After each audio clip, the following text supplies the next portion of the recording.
अस्सलाम वालेकुम, मैं हूं सूफिया मलिक और आप देख रहे हैं PKN न्यूज़। सबसे पहले वज़ीर आला पंजाब की सरगोदा में ज़्यादती का निशाना बनने वाली मासूम बच्ची की वालदा और चचा से मुलाकात, इंसाफ की फराहमी की यकीन दहानी करवाई। मज़ीद तफसीलात ब्यूरो चीफ मोहम्मद अब्दुल्ला की इस रिपोर्ट में। निगरान वज़ीर आला पंजाब मोहसिन नकवी ने सरगोदा के डॉक्टर फैसल मसूद टीचिंग अस्पताल में नवाही इलाका टवाना पार्क में ज़्यादती का निशाना बनने वाली मासूम बच्ची की वालदा और चचा से मुलाकात की और मुतासरा बच्ची की वालदा और अहल खाना की दिलजोई कोई और उन्हें इंसाफ की फराहमी करने की यकीन दहानी करवाई। वज़ीर आला मोहसिन नकवी ने मासूम बच्ची की इयादत की और खैर दरियाफ्त की और शफकत का इजहार किया। वज़ीर आला मोहसिन नकवी ने बच्ची को इलाज मालज के लिए बेहतरीन सहूलियत फराहम करने के डॉक्टर्स को ज़रूरी हदायत दी।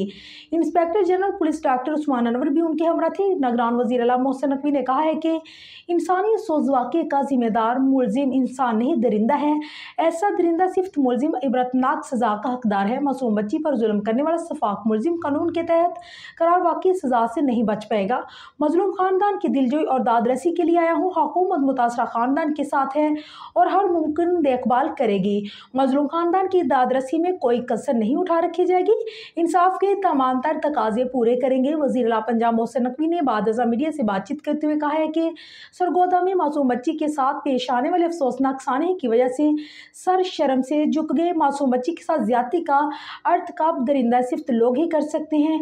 बेहतरीन डॉक्टर्स और इलाज मालज की सहूलत फराहम की जा रही है। मुतासरा बच्ची की तबीयत में बेहतरी आई है। पुलिस ने बेहतरीन कारकर्दगी का मुजाहरा करते हुए चंद घंटों में मुलजिम को गिरफ्तार कर लिया। हुकूमत अफसोसनाक सानहे का तेज़ ट्रायल कराएगी। फैसला अदालतों ने करना है। यकीन दिलाता हूँ कि मुलजिम को जल्दी और कड़ी सजा दिलवाने में कोई कसर नहीं छोड़ेंगे। बच्चों से ज्यादती और तशद्दुद के वाक़यात में रोज़ बरोज़ इजाफा तशवीशनाक है। उलमा कराम ऐसी वाक़यात की रोकथाम के लिए अपना अहम किरदार अदा करें। सरगोदा के commissioner, RPO, deputy commissioner, DPO और अस्पताल इंतजामिया में मौजूद थी।